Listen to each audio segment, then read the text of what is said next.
Dans un passé lointain, sur les rives du Nil sacré, s'étendait la civilisation de l'Égypte antique, enveloppée d'un voile de mystère et peuplée de dieux majestueux. Ici, sous un soleil de plomb, les hommes érigeaient des temples et des tombeaux monumentaux, travaillaient sans relâche et construisaient leur vie, puisant leur inspiration et leur explication du monde environnant dans les mythes et les légendes. Ces mythes étaient bien plus que de simples histoires divertissantes transmises de génération en génération. Ils servaient d'encyclopédie du savoir, expliquant la structure de l'univers, la raison de l'alternance du jour et de la nuit, les secrets de l'au-delà et la nécessité de respecter l'ordre établi. Pour les anciens Égyptiens, le monde était une immense scène sur laquelle se jouait chaque jour un drame grandiose, une lutte éternelle entre les forces de la lumière et des ténèbres, de l'harmonie et du chaos. Dans ces récits captivants, les dieux n'étaient pas simplement des êtres tout-puissants dotés de capacités surnaturelles. Ils étaient des protecteurs, des conseillers sages et même des amis proches avec lesquels on pouvait partager joie et peine.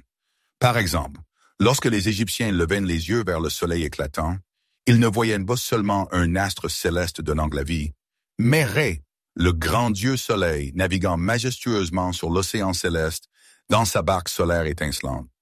Ce voyage était rempli de symbolisme et de danger, reflétant le cycle quotidien de la vie et de la mort. Et quand l'obscurité de la nuit tombait sur la terre, ils savaient que Ré entrait dans une lutte acharnée contre Apophis, le serpent monstrueux des ténèbres et de la destruction, qui cherchait à engloutir le monde et à le plonger dans un chaos éternel.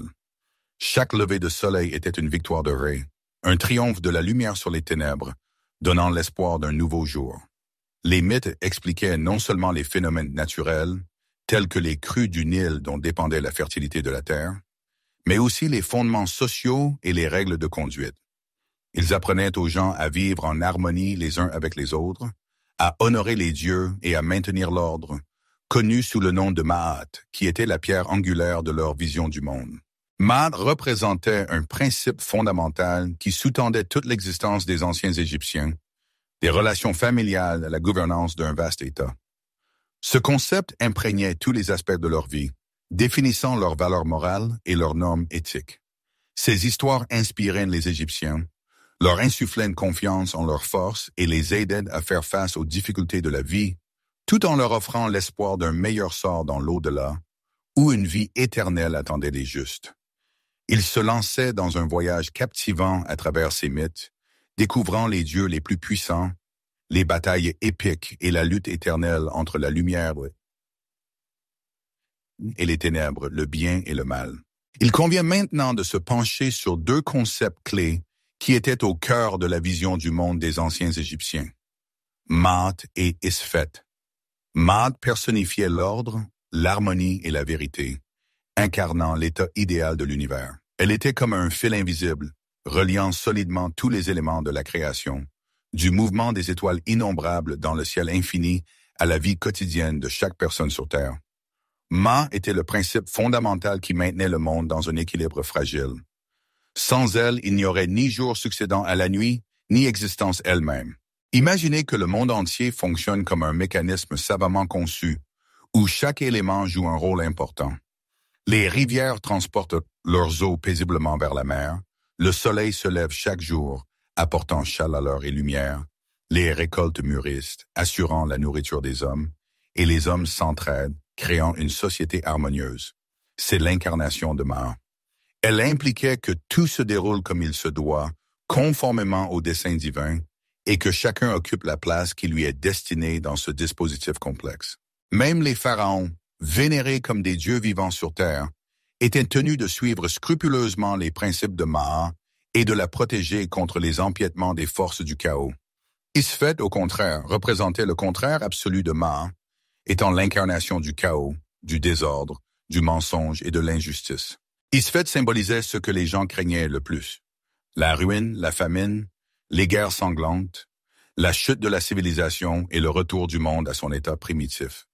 Le chaos était toujours tapi quelque part à proximité, prêt à éclater à tout moment si les gens oubliaient Maat et cessaient de respecter les lois divines. C'est pourquoi les Égyptiens pensaient que chaque personne, tout au long de sa vie, devaient travailler sans relâche pour maintenir l'ordre établi et renforcer les fondements de la société. Maat et Isfet étaient souvent représentés comme des adversaires éternels, menant une lutte incessante pour la domination du monde. Cependant, pour les Égyptiens, il ne s'agissait pas simplement d'une bataille avec une issue prédéterminée. Ma avait besoin d'une protection et d'un renforcement constant, et Isfet d'une répression continue, afin qu'elle ne puisse pas engloutir le monde et le plonger dans le chaos. Cette idée d'une lutte éternelle, dans laquelle les hommes et les dieux travaillent ensemble pour maintenir l'ordre et l'harmonie, est au cœur de la plupart des mythes de l'Égypte ancienne, leur conférant un sens profond et un symbolisme. Maintenant, en connaissant l'essence de ces deux forces opposées, on peut voir comment elles s'entrelacent dans chaque mythe qui sera discuté par la suite, révélant ses significations cachées et ses leçons morales. Imaginons une époque où rien n'existait encore, une époque avant le début des temps. Il n'y avait ni terre, ni soleil, seulement d'un océan infini s'effaille qu'un fond sombre, s'étendant dans toutes les directions. Cet océan primordial était appelé Noun. Noun était le commencement de tout ce qui existe, le chaos originel, plein de possibilités non réalisées, d'où est né plus tard le monde, ordonné et harmonieux. Pour les anciens Égyptiens, Noun était à la fois effrayant et empreint d'une crainte révérentielle. C'était un vide dépourvu de forme et de sens, mais il recelait un potentiel illimité de création. Ils croyaient que c'est des lots de Noun que surgit la première colline de terre, connue sous le nom de Ben-Ben, sur laquelle le dieu Atum créa la première lumière et donna naissance à la vie, marquant le début de la création du monde. Noun symbolisait le chaos éternel, qui est toujours présent quelque part au-delà des frontières de notre monde ordonné, cherchant constamment à engloutir tout ce qui existe si des efforts constants ne sont pas déployés pour maintenir l'ordre établi. Cependant, Noun servait également de rappel que du chaos, comme d'un sol fertile, peut naître quelque chose de grand et de beau, capable de transformer le monde. Les Égyptiens représentaient Noun comme un espace aquatique illimité, débordant d'énergie inépuisable et de potentiel, où se cachent les secrets les plus profonds du commencement des temps et les possibilités d'une création infinie. En parlant de Noun, il est important de se rappeler qu'il ne s'agit pas simplement d'un ancien mythe transmis de génération en génération. C'est un symbole puissant de la façon dont les anciens Égyptiens percevaient le monde qui les entourait. L'ordre et la vie ne peuvent naître que du chaos, mais le chaos ne peut être vaincu une fois pour toutes. Il doit être contenu et contrôlé chaque jour en maintenant un équilibre fragile entre deux forces opposées. Cette image est devenue la base de nombreux autres mythes et rituels que nous aborderons par la suite, révélant leur sens profond et leur lien avec la vision du monde des anciens Égyptiens. Maintenant que l'image de Noun s'est formée dans votre esprit, tournons-nous vers le moment où l'ordre naît du chaos originel et où commence le processus de création du monde. Dans cet océan sombre et infini, rempli de possibilités non réalisées, Atum apparut le premier, le Dieu créateur, le grand démiurge qui créa tout ce qui existe. Les Égyptiens le représentaient comme une entité autosuffisante, existant en dehors du temps et de l'espace, apparu de sa propre volonté, sans l'aide d'autres dieux ou forces. Atum, rassemblant toute sa force et son énergie divine, s'éleva des profondeurs des eaux de Noun pour créer la première parcelle de terre, le premier îlot de stabilité dans un monde chaotique. Cet îlot devint la colline sacrée de Ben-Ben. Imaginez la scène. Un îlot s'élève des eaux sombres, illuminé par une lumière dorée, comme un phare d'espoir dans un océan infini. Ce n'était pas seulement un morceau de terre, mais un symbole du commencement de tout ce qui existe, un point de départ pour la création du monde et de tout ce qui vit. La colline de Ben-Ben devint l'endroit où Atum donna naissance à la vie, engendrant les premiers dieux, Shu, le dieu de l'air, et Tefnut, la déesse de l'humidité, qui à leur tour donnèrent naissance à tout le reste du monde, le peuplant de plantes, d'animaux et d'hommes. La colline de Ben-Ben symbolisait la stabilité et l'ordre dans le monde, étant un rempart contre les forces du chaos. Les Égyptiens y voyaient le fondement de l'univers, la pierre angulaire sur laquelle repose tout l'univers. C'est pourquoi dans les temples, on érigeait souvent de hauts obélisques dont la forme rappelait cette colline primordiale, s'élevant au-dessus de la terre. Chaque obélisque de ce type était un symbole du lien solide entre la terre et le ciel, entre le monde des hommes et le monde des dieux. Servant de rappel de l'origine divine du monde, et de la nécessité de maintenir l'ordre établi. Ce moment de l'ascension d'Atum des eaux de Nun était extrêmement important pour les anciens Égyptiens, car il démontrait clairement comment du chaos pouvait naître non seulement l'ordre et l'harmonie, mais aussi la vie elle-même dans toute sa diversité. Cette histoire inspirante leur insufflait la conviction que même dans les moments les plus sombres et les plus difficiles, il y a toujours une chance de renaissance et d'avènement d'une nouvelle lumière, un espoir d'un avenir meilleur. Après qu'Atum eut créé la première parcelle de terre, détachée des eaux du chaos, il réalisa que pour achever la création d'un monde à part entière et y maintenir l'ordre et l'harmonie, il avait besoin d'assistants fidèles. Ainsi apparurent Shu et Tefnut, les premiers enfants divins d'Atum, personnifiant les éléments les plus importants de l'univers. Shu devint le dieu de l'air, une respiration légère, fraîche et vivifiante, qui donne la vie à tout ce qui vit sur Terre, remplissant d'énergie et soutenant l'existence de tout ce qui existe. Tefna, sa sœur et épouse, devint la déesse de l'humidité, l'incarnation de la rosée, de la pluie, des rivières et des lacs, sans lesquels l'existence d'aucun organisme vivant n'est concevable. Elle donnait la fertilité à la terre, assurant la croissance des plantes et soutenant la vie de tout le règne animal. Imaginez, Shu et Tefnut agissant en harmonie et en unité, créent un espace propice à la vie, un lieu où tout ce qui vit peut prospérer. Shu soulève le ciel, créant un espace pour la lumière et l'air, afin que les hommes et les animaux puissent respirer librement et profiter de la vie. Tefnut veille sur l'humidité, emplissant les fleuves et les lacs d'une eau vivifiante, irriguant les champs et les jardins, favorisant la croissance des plantes et soutenant la vie de tout ce qui vit sur Terre. Ensemble, ils sont devenus le fondement de tout ce qui est apparu par la suite. La terre, les plantes, les animaux et enfin les humains. Shu et Tefnut symbolisaient un équilibre et une harmonie parfaits, des éléments complémentaires sans lesquels l'existence du monde serait impossible. L'air ne peut exister sans l'humidité et l'humidité sans l'air. Les Égyptiens voyaient dans ce couple divin l'incarnation de l'harmonie idéale de la nature, un lien indissoluble entre tous les éléments de l'univers. Ils croyaient que Shu protégeait le monde contre l'invasion du chaos en maintenant le ciel haut au-dessus de la terre, tandis que Tefnut soutenait la vie en remplissant la terre d'eau et en assurant sa fertilité. L'histoire de Shu et Tefnut apprenait aux gens à apprécier des choses simples mais vitales qui passent souvent inaperçues. L'air que nous respirons et l'eau qui étanche notre soif et nous nourrit. Sans ces éléments, la vie serait impossible, et ce sont eux qui ont constitué les premiers pas vers la création d'un monde harmonieux et prospère. Shu et Tefnut ont donné naissance à leurs enfants, Geb et No, qui ont également joué un rôle important dans la formation du monde.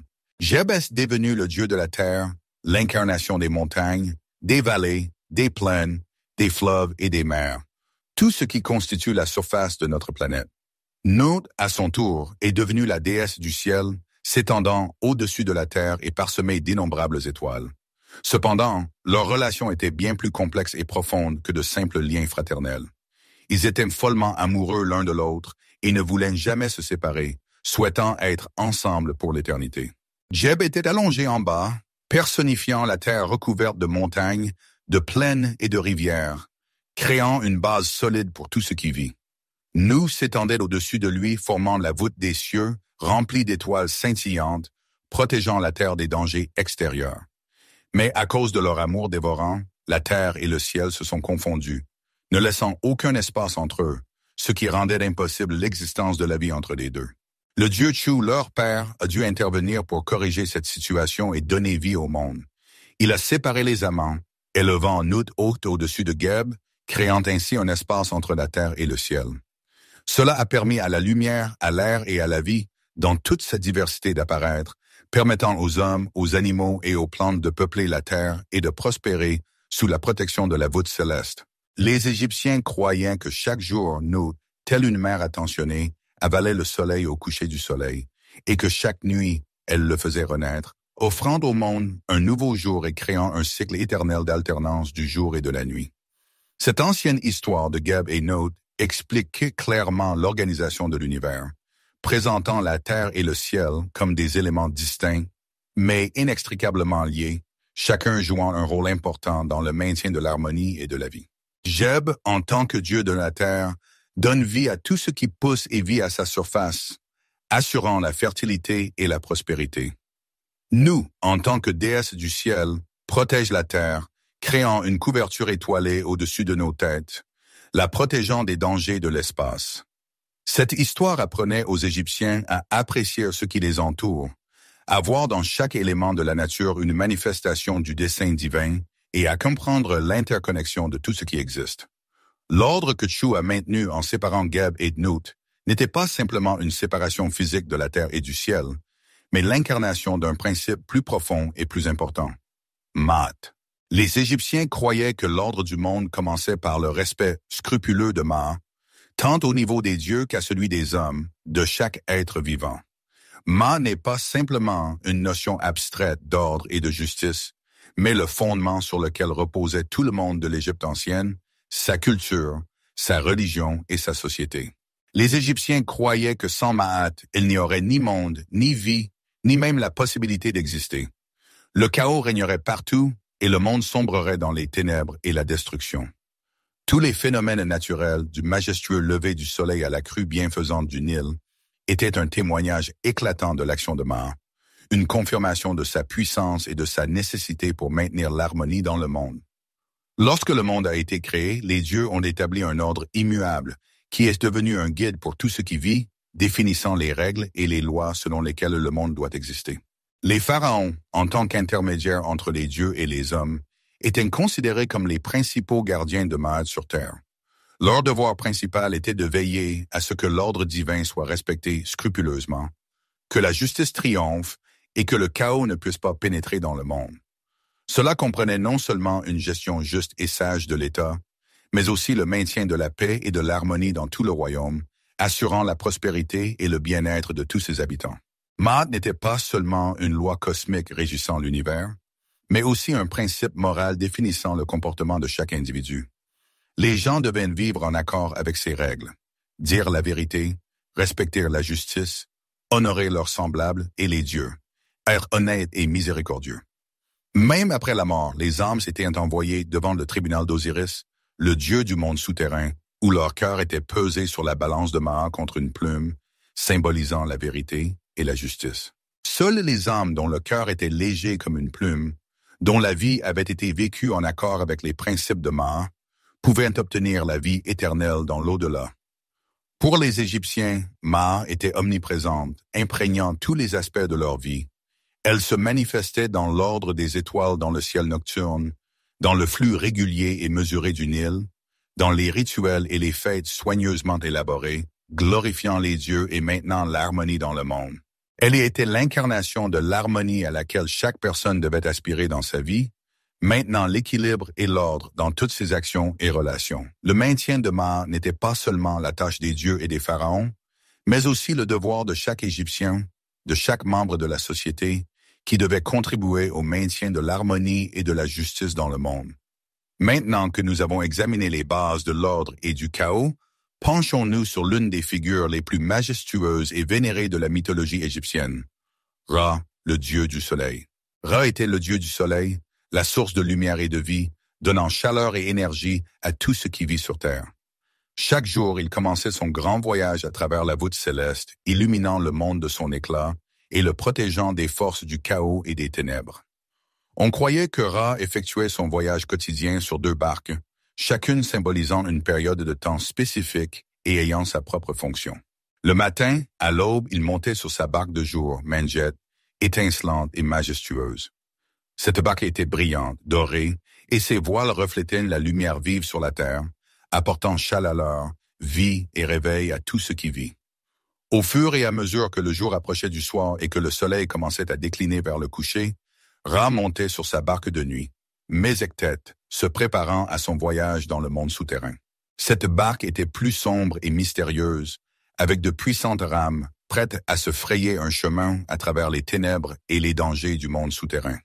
Le voyage de Ra n'était pas une simple promenade dans la voûte céleste, mais symbolisait une lutte constante contre le mal et le chaos, une confrontation avec les forces des ténèbres qui cherchaient à engloutir le monde.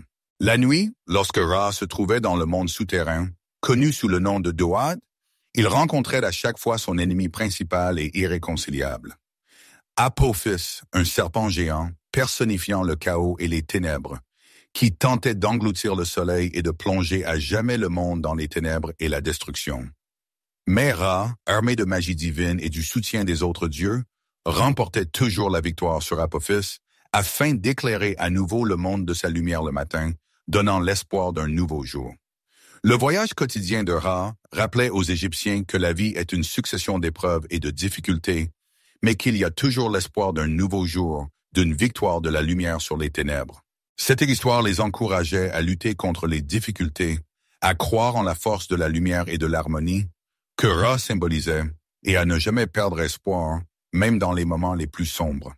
Cependant, la nuit n'était pas pour Ra un temps de repos et de détente, mais un temps de lutte intense et de confrontation avec les forces du mal.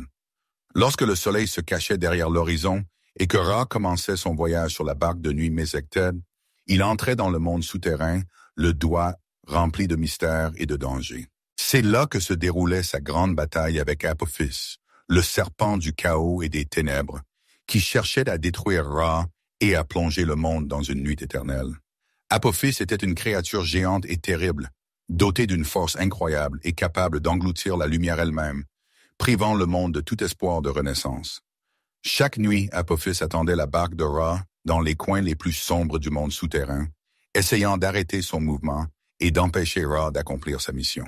Il barrait le chemin à la barque de Ra, créait de puissants tourbillons de ténèbres et emplissait le doigt de son souffle empoisonné, essayant d'arrêter le mouvement du soleil et de plonger le monde dans une nuit éternelle. Ra n'était pas seul dans cette dure bataille, il était accompagné d'autres dieux, prêts à lui venir en aide dans les moments difficiles. Parmi eux se trouvait Seth, le dieu de la force et de la fureur, qui, par ses puissants coups, chassait le serpent Apophis, l'empêchant de s'approcher de la barque de Ra. Les incantations magiques prononcées par les autres dieux aidaient également à affaiblir Apophis et à protéger Ra de ses plans perfides. La bataille de Ra contre Apophis était le symbole de la lutte éternelle entre la lumière et les ténèbres, le bien et le mal, l'ordre et le chaos. Apophis représentait l'incarnation du chaos, de la peur, de la destruction et de la mort, tandis que Ra symbolisait la lumière, l'ordre, la vie et l'espoir. Chaque fois que Ra remportait la victoire sur Apophis, le soleil se levait à nouveau, illuminant le monde de son éclat et montrant que l'ordre avait à nouveau triomphé du chaos, donnant aux hommes l'espoir d'un nouveau jour et d'un avenir radieux. Pour les Égyptiens, cette bataille n'était pas qu'un mythe, mais reflétait leurs propres difficultés et victoires dans la vie de tous les jours. Tout comme Ra combattait les ténèbres et le chaos, il croyait que chaque personne devait constamment surmonter le chaos et les forces négatives dans sa vie, en aspirant à la lumière et à l'harmonie. Cette lutte faisait du lever du soleil non pas un simple phénomène naturel, mais un véritable miracle, dans lequel la lumière et la vie triomphent, donnant espoir et foi en un avenir meilleur.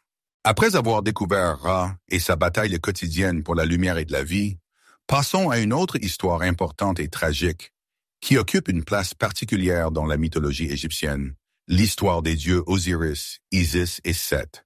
Cette légende est pleine de tragédies, de trahison, de vengeance et, bien sûr, d'espoir de résurrection et de vie éternelle.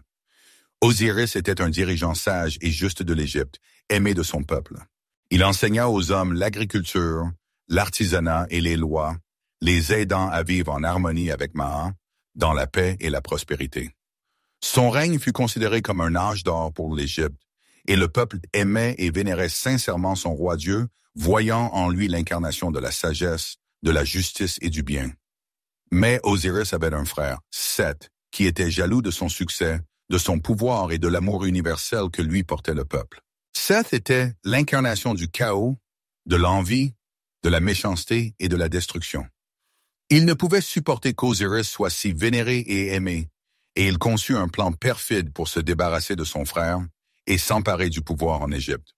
Un jour, Seth invita Osiris à un somptueux festin organisé en son honneur, au cours duquel il avait préparé un magnifique coffre, habilement orné de pierres précieuses et de métaux, promettant de l'offrir à celui à qui il conviendrait parfaitement. Quand Osiris, ne se doutant de rien, s'allongea dans le coffre pour l'essayer, Seth et ses complices refermèrent immédiatement le couvercle, scellèrent le coffre et le jetèrent dans les eaux du Nil, condamnant Osiris à une mort atroce. Ainsi, Osiris fut trahi par son propre frère et perfidement assassiné, victime de l'envie et de la méchanceté. Mais Seth ne s'arrêta pas là, ses méfaits ne s'arrêtèrent pas là.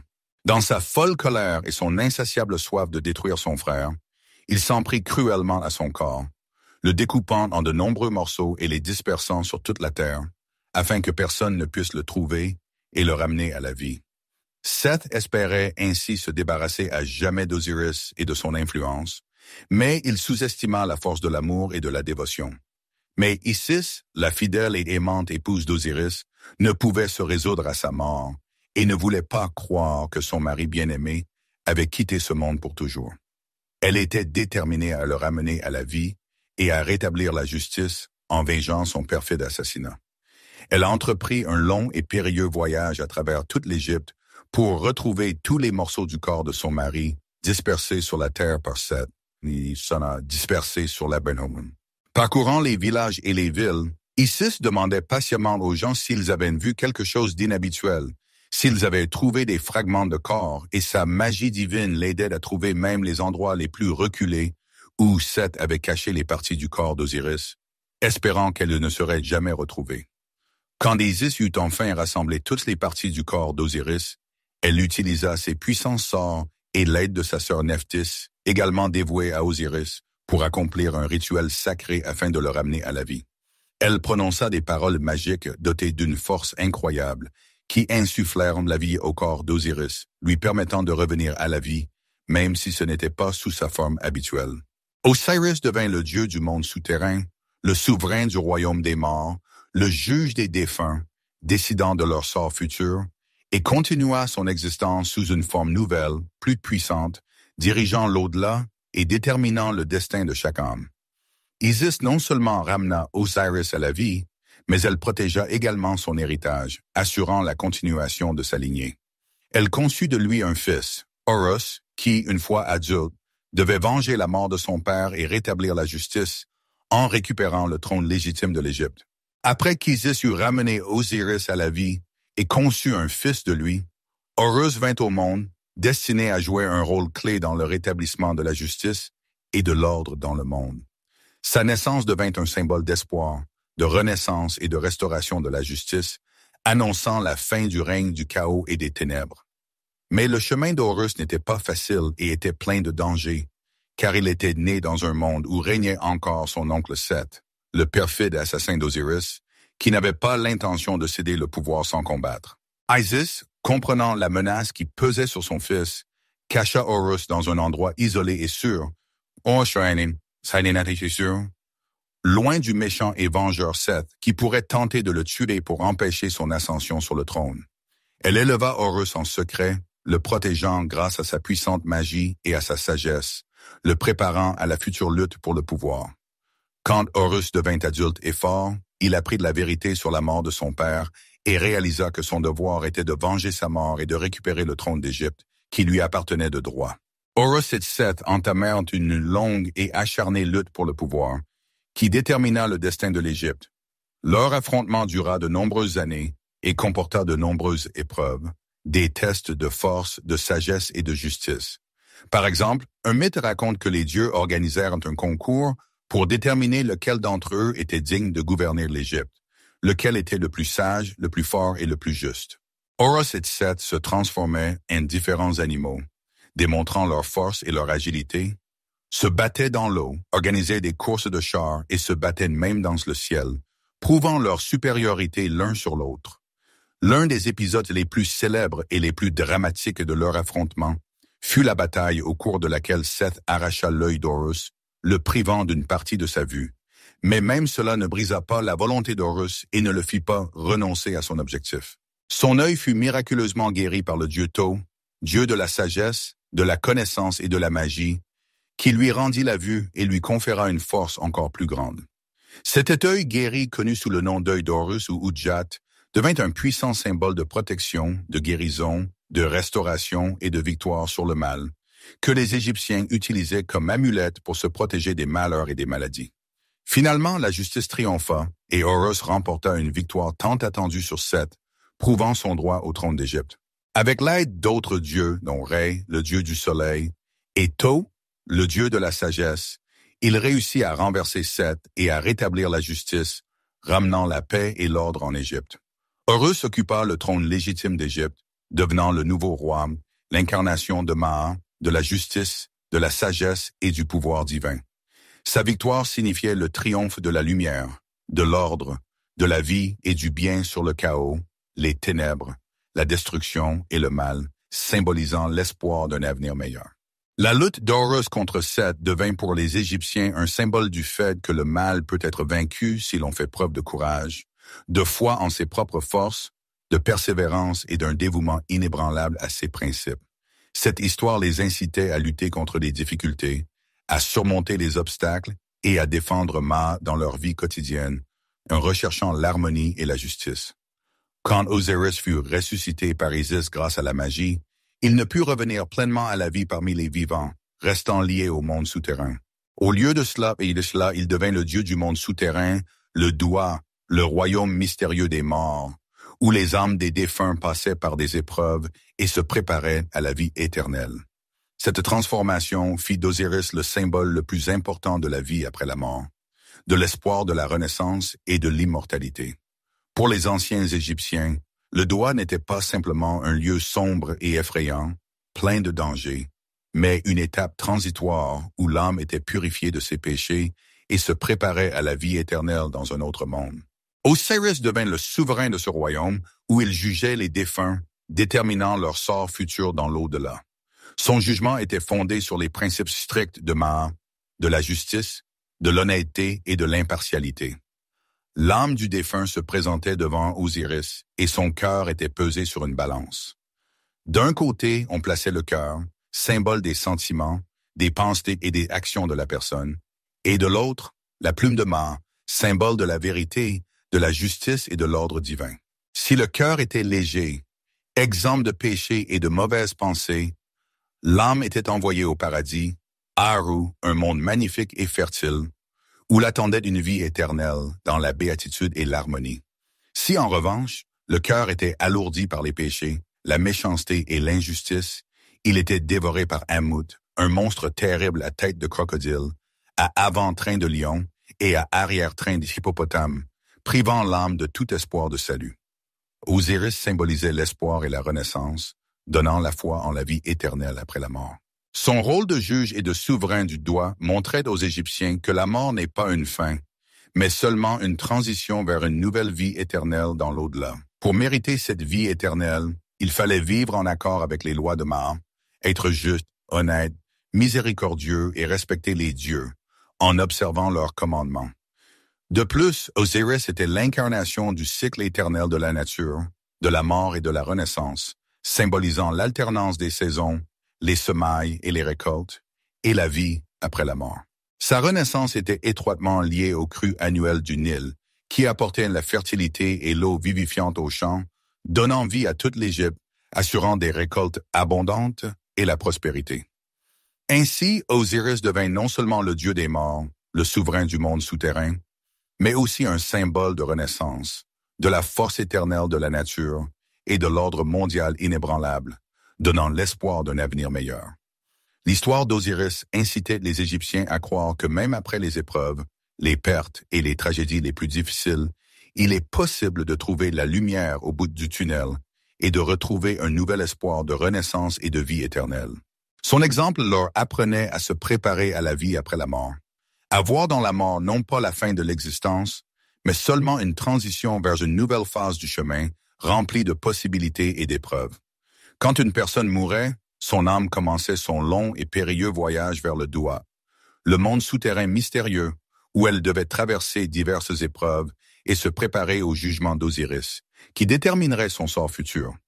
Mais avant que l'âme puisse entreprendre ce voyage périlleux, son corps devait être correctement préparé afin de lui permettre de réussir toutes les épreuves et d'atteindre la béatitude éternelle.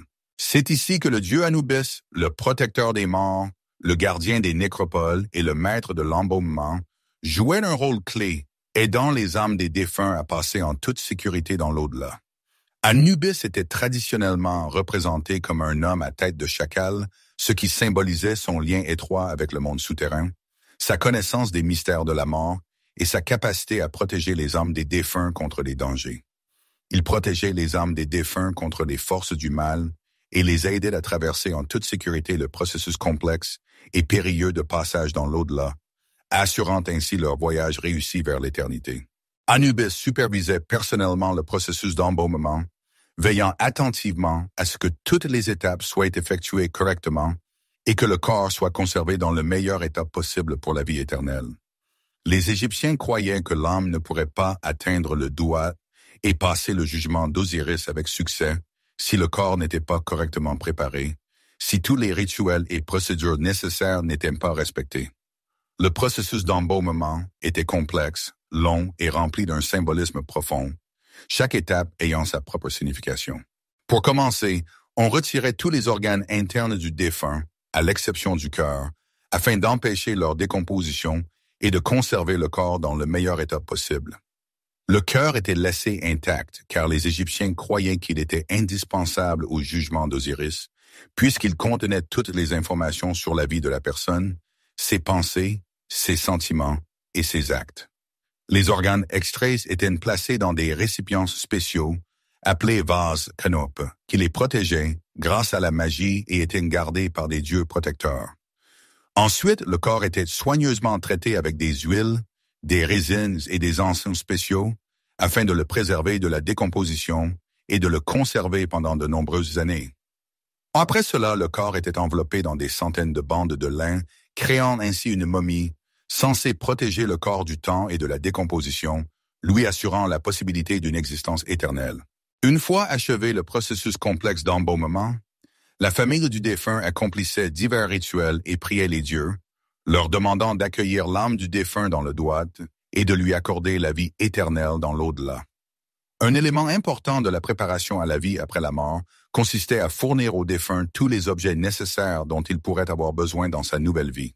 On plaçait dans la tombe de la nourriture, des boissons, des vêtements, des bijoux, des armes, des outils, des amulettes, des talismans et même de petites statuettes ou sheptis qui, pensait-on, devaient servir le défunt dans l'au-delà, en accomplissant à sa place divers travaux et obligations. Anubis jouait un autre rôle important dans ce processus. Il accompagnait l'âme du défunt dans le Duat, la guidant à travers les dangereux labyrinthes du monde souterrain jusqu'à la salle du jugement d'Osiris, où se décidait son sort. Ce processus montrait aux Égyptiens que la mort n'était pas une fin, mais seulement le début d'une nouvelle étape du voyage de l'âme, une transition vers un autre monde où de nouvelles épreuves et opportunités l'attendaient. L'âme devait être prête à cette transition non seulement physiquement, mais aussi moralement, en se purifiant de ses péchés et en se préparant à la rencontre avec les dieux. Sa vie était évaluée conformément aux lois de Maat, qui déterminaient dans quelle mesure la personne avait suivi les principes de justice, d'honnêteté et d'harmonie dans sa vie. Ainsi, les Égyptiens considéraient la mort comme un passage à la vie éternelle, où régnait l'ordre, l'harmonie et la justice, où les âmes des justes pouvaient jouir d'une béatitude éternelle.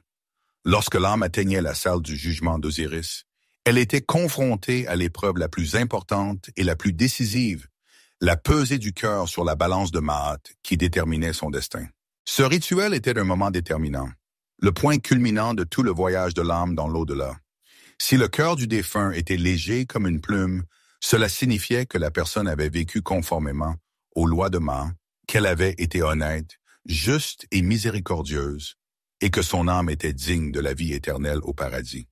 Mais si le cœur était lourd de péché, de mensonges, d'envie, de méchanceté et d'autres qualités négatives, un sort terrible et effroyable attendait l'âme. La rencontre avec Ammut.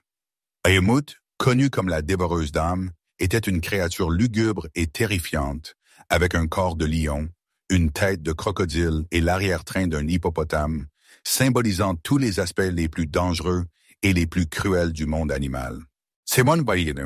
Ces animaux symbolisaient la puissance, l'agression, l'impitoyabilité et la force implacable, représentant l'incarnation de la destruction et du chaos.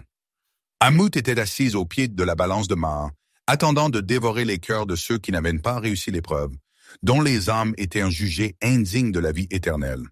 Si le cœur tombait dans la gueule d'Amot, l'âme disparaissait à jamais, privée de tout espoir de renaissance et de béatitude éternelle, condamnée à l'oubli total.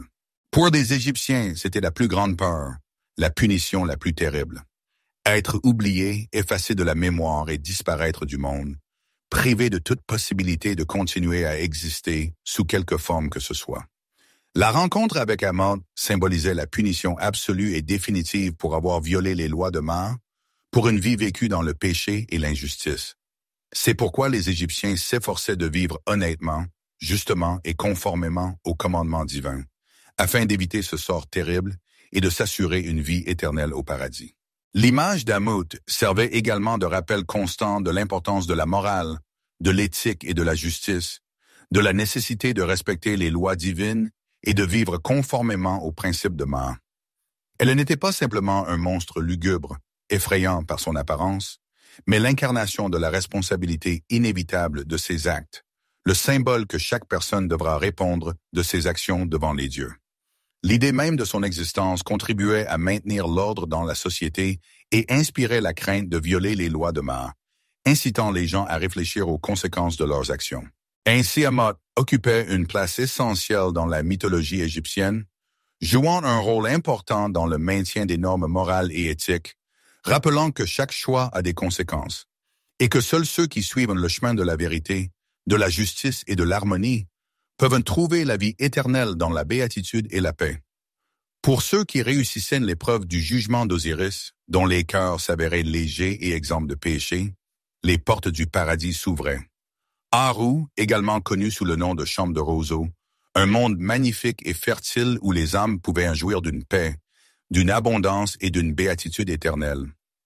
Il n'était pas seulement une paisible demeure où l'on pouvait se reposer des soucis terrestres, mais un lieu idéal où les âmes pouvaient continuer leur vie en harmonie avec les dieux et la nature, en jouissant d'une paix et d'une abondance éternelle. Aaru était représenté aux Égyptiens comme de vastes étendues vertes, sillonnées de rivières et de canaux pittoresques, recouverts de champs de roseaux fertiles, où les âmes des justes pouvaient se livrer à l'agriculture et profiter des fruits de leur travail. Ce lieu symbolisait l'harmonie idéale entre l'homme et la nature, la béatitude et la sérénité. À Aaru, les âmes pouvaient s'adonner à leur activité préférée, celle qui leur apportait joie et satisfaction. Cultiver des champs, faire pousser des récoltes, naviguer sur les rivières, pêcher ou simplement profiter de la paix et de la beauté de la nature environnante. Contrairement à la vie terrestre difficile et pleine de privations, à Aaru, il n'y avait ni souffrance, ni maladie, ni tristesse, seulement une joie, un bien-être et une harmonie éternelle. Les Égyptiens croyaient qu'à Aaru, chacun recevait tout ce qu'il avait mérité de son vivant, conformément aux principes de Ma. Les âmes recevaient tout le nécessaire pour une vie confortable et heureuse, de la nourriture, de l'eau, des vêtements, un abri et même des serviteurs sous la forme d'Ushepti qui effectuaient pour eux les travaux pénibles, les libérant de la nécessité de travailler.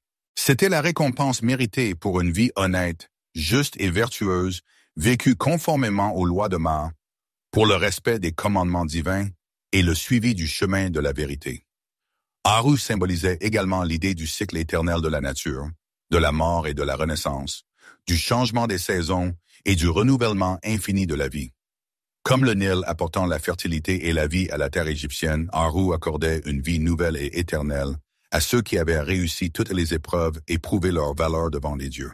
Ce lieu est devenu une image d'espoir en la béatitude éternelle et l'immortalité, enseignant aux Égyptiens à chérir l'harmonie, le travail, la justice, la miséricorde et la bonté, car ce n'est qu'ainsi qu'il était possible d'atteindre le paradis convoité et de trouver la paix éternelle dans les bras des dieux. Le paradis d'Aaru n'était pas seulement le but ultime du voyage de l'âme, mais la confirmation que l'ordre établi par Ma est inviolable et éternel, que la justice triomphera toujours et que chacun recevra ce qu'il mérite. Il montrait que chaque vie juste est suivie d'une récompense méritée et que la lumière finit toujours par vaincre les ténèbres, donnant l'espoir d'un avenir meilleur. Après avoir parlé des champs paradisiaques d'Aaru, où les âmes des justes trouvaient la paix et la béatitude éternelle, Il est impossible de ne pas mentionner les dieux qui aidaient les Égyptiens à trouver cette harmonie et cette protection tant attendue de leurs vivants, en les protégeant des malheurs et des calamités. Parmi tous les dieux et déesses qui protégeaient des hommes, une place particulière était occupée par Bastet, la déesse de la maison, du foyer, de la fertilité, de la maternité et de la protection contre les forces du mal. Son amour, ses soins, sa tendresse et sa volonté de protéger ses fidèles faisaient d'elle non seulement une déesse puissante, mais aussi un véritable symbole de chaleur, de confort, de bonheur familial et d'amour maternel. Mais Bastet était plus qu'une simple incarnation de tendresse et de soins. Elle savait être forte, courageuse et redoutable lorsqu'il s'agissait de protéger ses fidèles contre les ennemis et les dangers.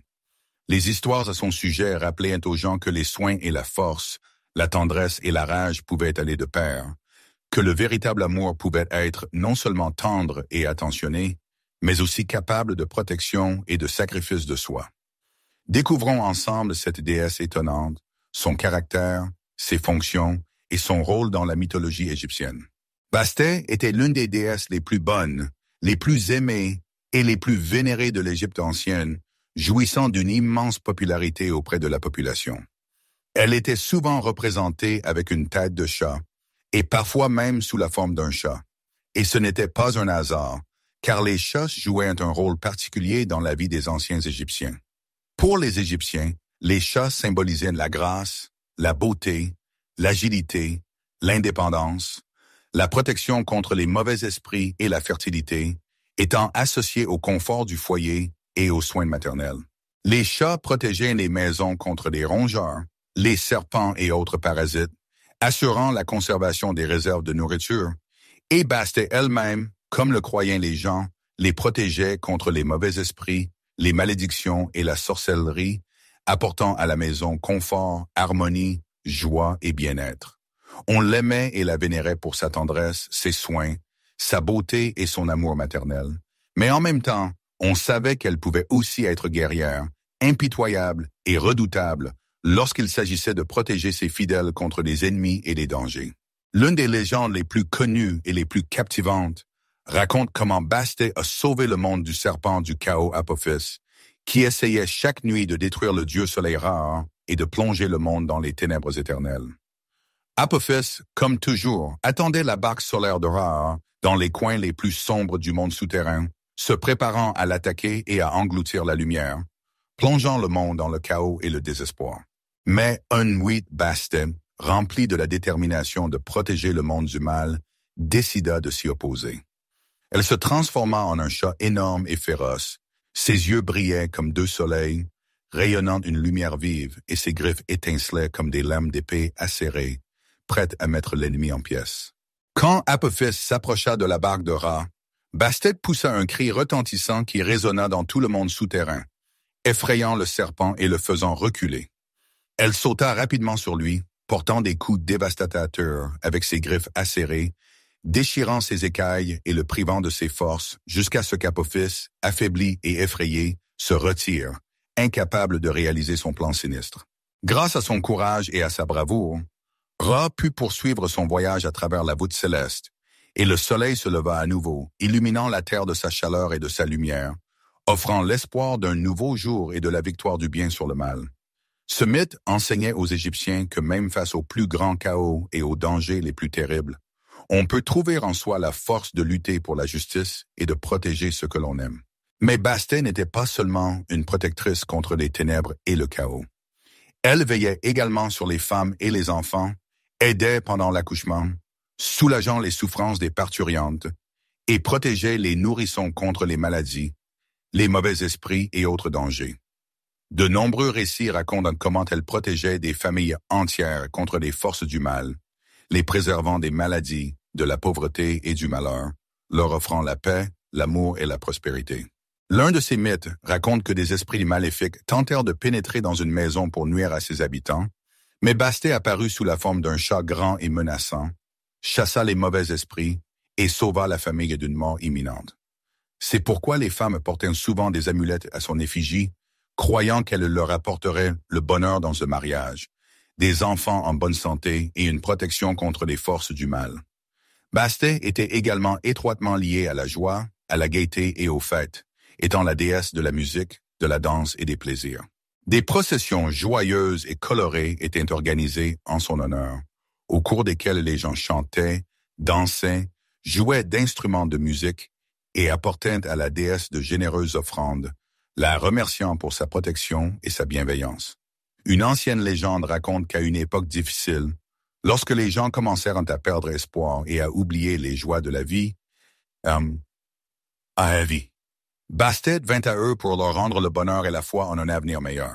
Elle apparut sous la forme d'une femme magnifique, apporta avec elle la musique, la danse et le rire, redonnant aux gens un sentiment de joie, de bonheur et d'insouciance.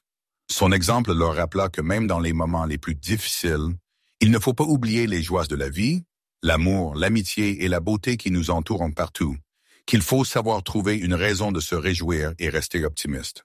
Pour les Bithswaim, pour les Égyptiens, Bastet était plus qu'une simple déesse à tête de chat. Elle incarnait l'harmonie familiale, la protection contre les forces du mal, l'amour maternel, la chaleur du foyer et la foi en un avenir meilleur. Son image de chat, symbole de chaleur, de tendresse, d'indépendance et de force, évoque encore aujourd'hui des associations de confort, de soins, de joie et de bonheur.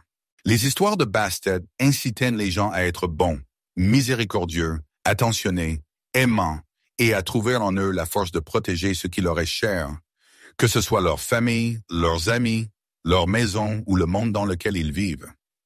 Maintenant que nous avons découvert Bastet, symbole de confort, de protection et d'amour maternel, passons à une autre déesse incroyable et vénérée de la mythologie égyptienne, Hathor. Si Bastet représente la maison confortable et la chaleur du foyer, Hathor, elle, incarne la fête joyeuse, la joie débridée, l'amour passionné, la musique, la danse et l'art.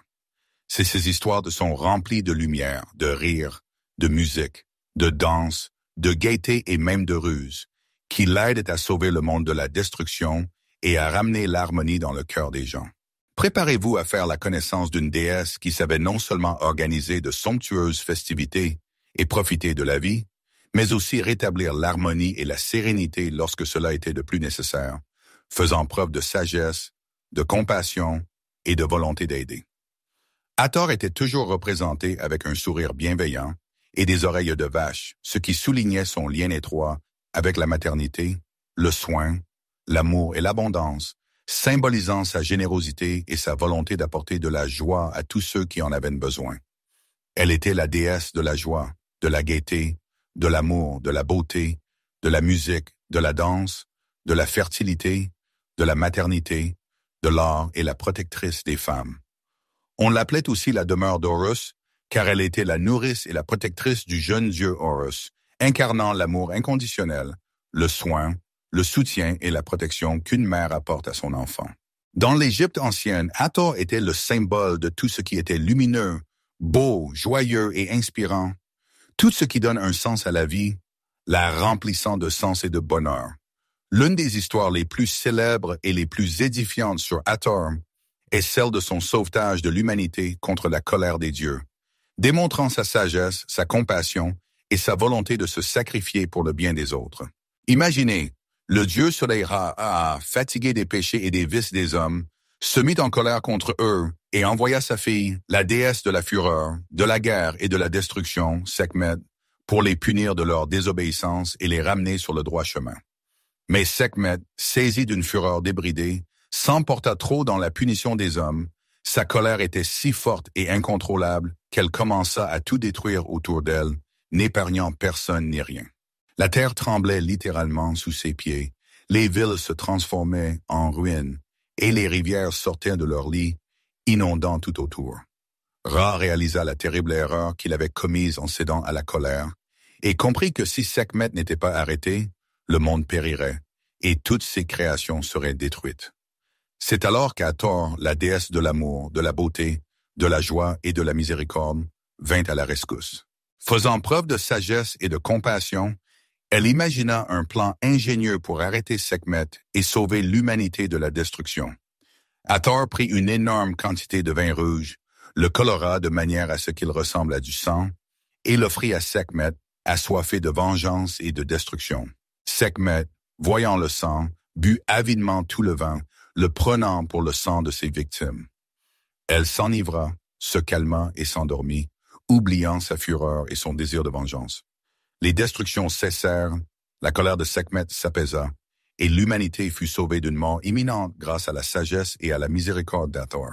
Grâce à Hathor, la colère céda la place à la paix et au pardon, et son image devint le symbole que la bonté, la miséricorde, l'amour et la compassion sont toujours plus forts que la rage, la haine et la destruction, et que même dans les situations les plus difficiles, il est possible de trouver une solution en faisant preuve de sagesse et de compassion. Mais Hathor n'était pas seulement une sauveuse, son rôle dans la mythologie égyptienne était beaucoup plus large et multiforme. Elle était considérée comme la déesse de la joie, de la gaieté, de la musique et de la danse, la patronne de l'art, de la beauté et de l'amour, un symbole de féminité et de maternité. Imaginez les Égyptiens organisant des fêtes somptueuses et colorées en son honneur, remplies de musique, de danse, de chants, de rires et de joie. Les gens chantaient des chansons, jouaient d'instruments de musique, dansaient, s'amusaient et lui offraient de généreux présents, la remerciant pour sa protection, sa bienveillance et le don de la joie dans la vie.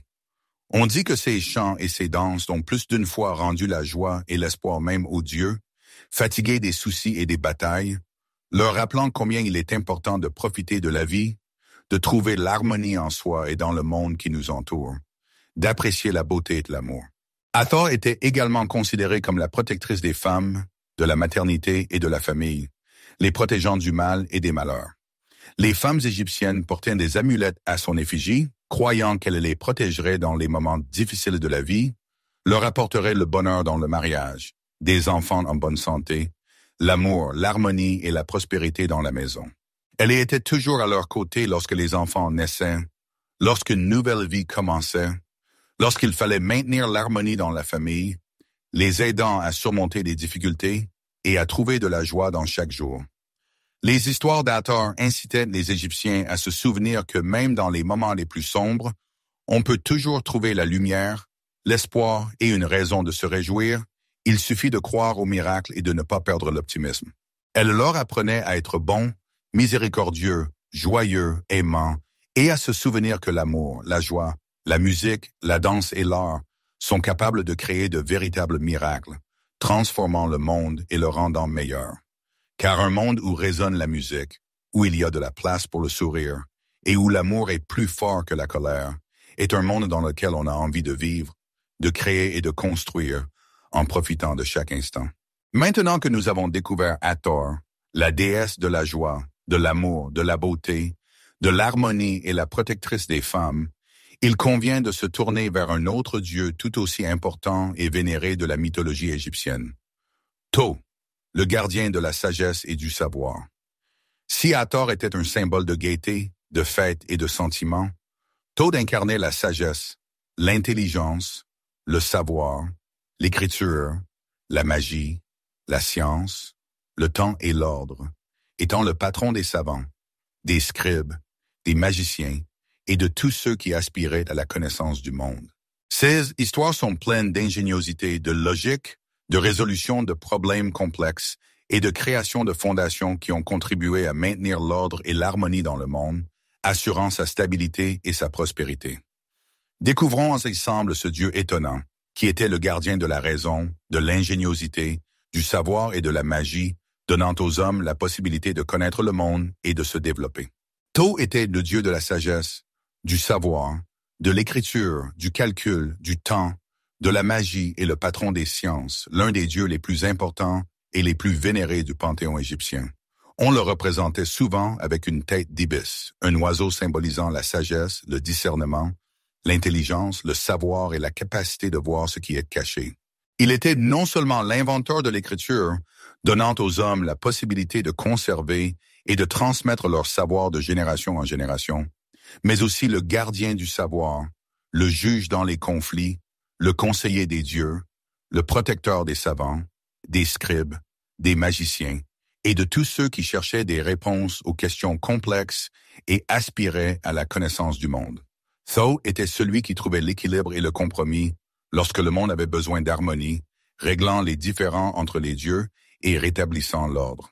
L'une de ses histoires les plus célèbres et les plus importantes est son aide à la déesse Nut, la mère des dieux Osiris, Isis, Seth et Nephthys, qui se trouvait dans une situation difficile et sans issue. Selon le mythe, Nut, la déesse du ciel, fut maudite par le dieu soleil Ra, furieux contre elle pour avoir épousé le dieu de la terre Geb, et ne pouvait pas avoir d'enfant pendant les 360 jours de l'année, ce qui rendait sa vie insupportable. Elle se tourna vers Thoth, connu pour sa sagesse et son ingéniosité, pour obtenir de l'aide, et celui-ci faisant preuve d'ingéniosité et d'astuce, trouva un moyen de contourner cette malédiction et d'aider Nut à donner naissance à ses enfants. Thoth défia le dieu de la lune à un jeu de dés et, grâce à son intelligence et à sa capacité à calculer les coups, le vainquit, lui gagnant 5 jours supplémentaires qui ne figuraient pas auparavant dans le calendrier.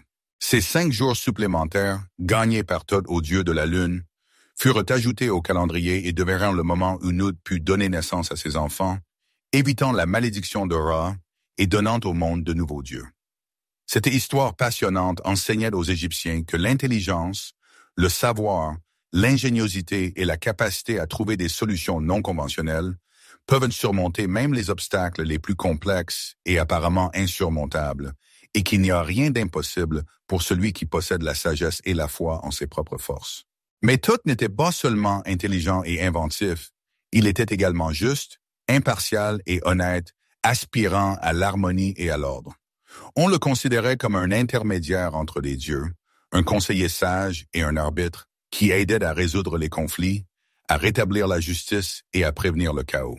Par exemple, il a joué un rôle essentiel dans le long et complexe différend entre Horus et Seth pour le trône d'Égypte, aidant les autres dieux à prendre une décision juste et sage qui a mis fin à l'hostilité et rétabli l'ordre dans le monde.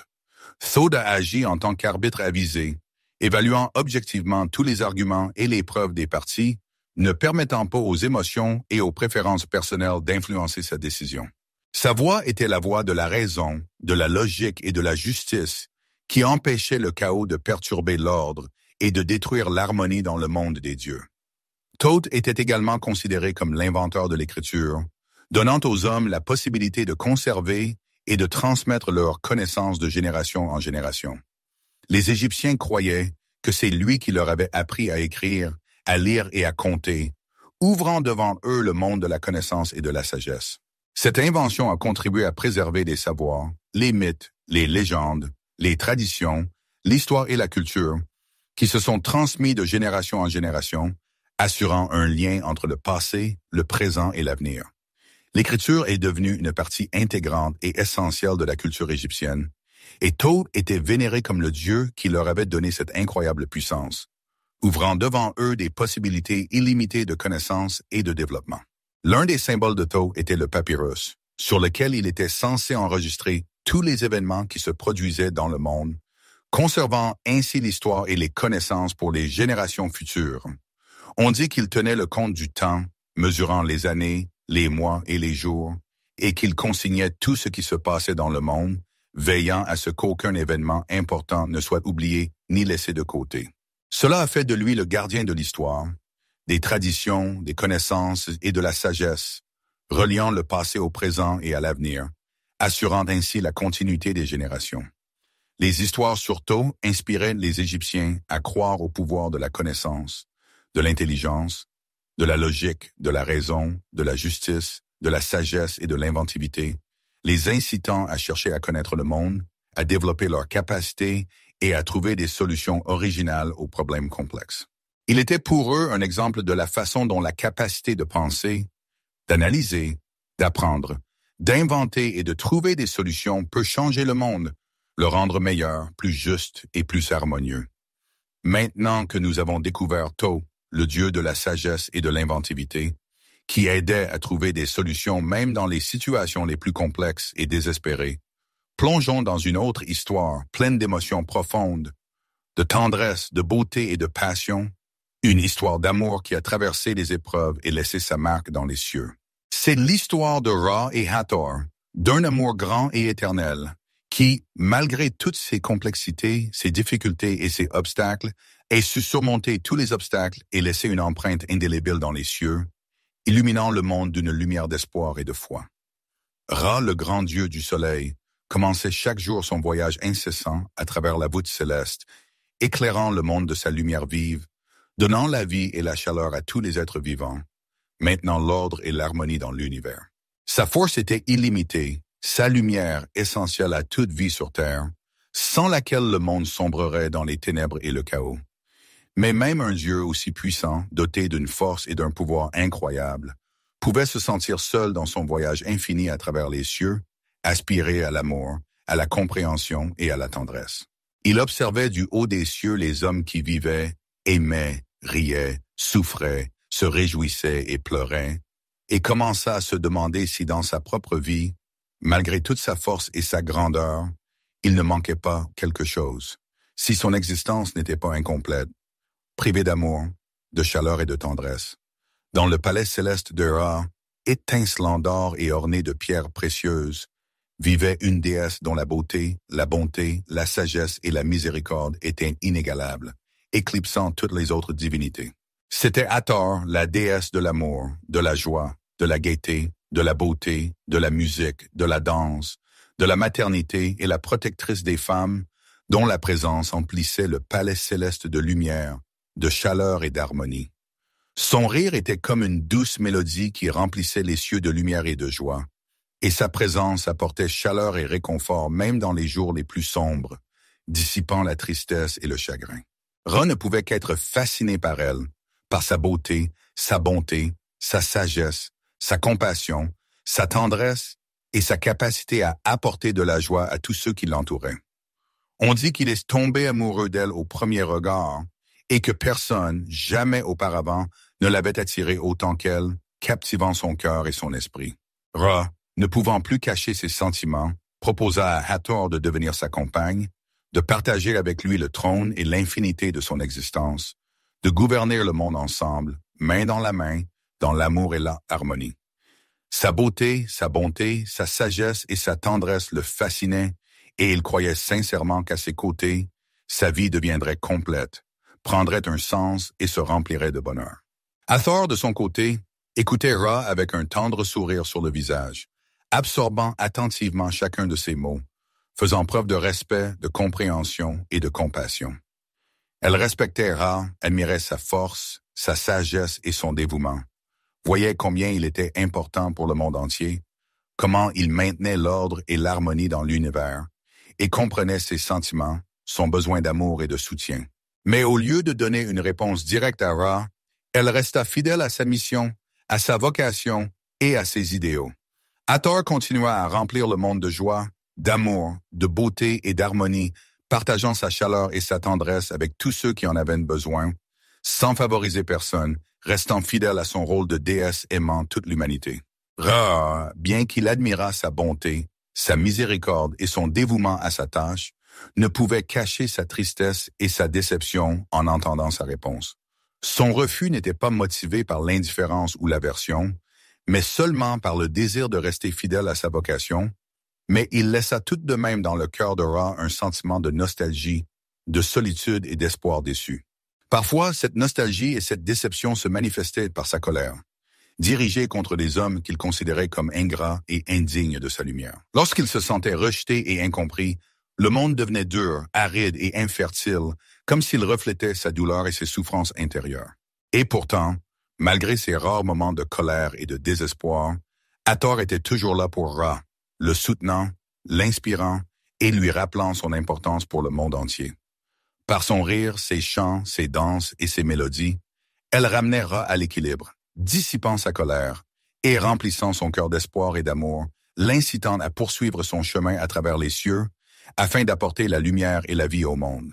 Elle savait qu'il ne pourrait jamais être vraiment heureux, privé de son amour et de sa proximité, mais elle faisait tout son possible pour lui rappeler que sa lumière était de l'espoir, la vie et le salut de tous les êtres vivants sur terre, qu'il n'était pas seul, qu'il était apprécié et aimé.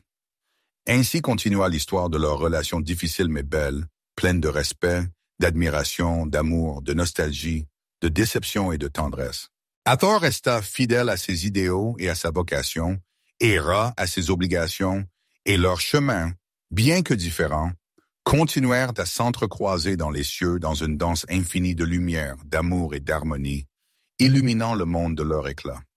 Dans le monde de l'Égypte antique, où les frontières entre le monde des dieux et le monde des hommes étaient floues, où les dieux s'immisçaient dans la vie des hommes et exerçaient une immense influence sur elle, les pharaons, les dirigeants de l'Égypte, étaient plus que de simples rois ordinaires. Ils étaient même considérés comme des incarnations vivantes des dieux, des messagers des cieux, des intermédiaires entre le monde des dieux et le monde des hommes, des conducteurs de leur volonté sur terre, exécutant leurs instructions et assurant la liaison entre le terrestre et le céleste.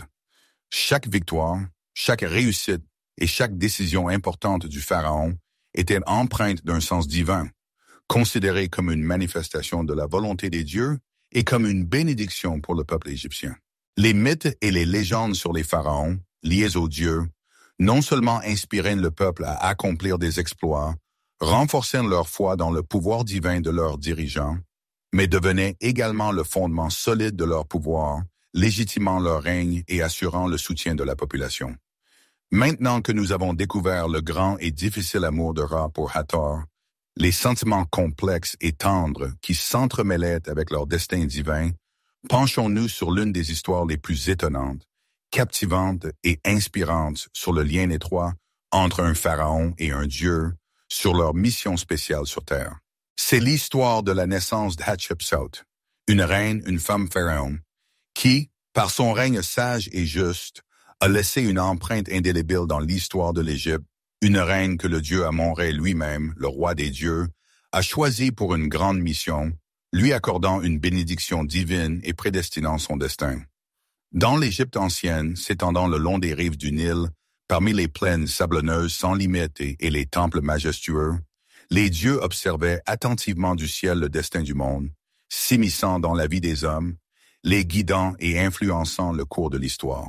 Un jour, Amon-Ré, le grand dieu du soleil, le roi des dieux, le maître de l'ordre, de la justice et de l'harmonie, jeta son regard sur l'Égypte et décida que le pays avait besoin d'un dirigeant sage et juste, capable d'apporter au pays non seulement la prospérité, la richesse et la puissance, mais aussi l'harmonie, la stabilité et la paix. Son regard divin s'arrêta sur la reine Ahmès, l'épouse noble, sage et vertueuse du pharaon Thothmoses Moïse, qui régnait alors sur l'Égypte. Sa sagesse, sa piété, sa vertu, sa justice et son dévouement à son peuple ont attiré l'attention du Dieu Tout-Puissant, et il a décidé de bénir son futur enfant, lui accordant un destin particulier et une grande mission. On raconte que lors d'une nuit calme et paisible, alors que la lune éclairait doucement la terre, Amon-Ré apparut à Ahmès en rêve pour lui annoncer sa volonté et bénir sa future progéniture. Son apparence était semblable à celle de son mari, le pharaon Thothmoses, mais la lumière qui émanait de lui était si vive et éblouissante qu'elle remplissait toute la pièce de son éclat, obligeant la reine à plisser les yeux d'extase et de vénération.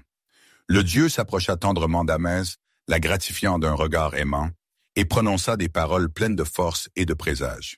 « Tu donneras naissance à un enfant destiné à devenir un grand et puissant pharaon d'Égypte, un dirigeant dont le monde entier se souviendra et qu'il honorera.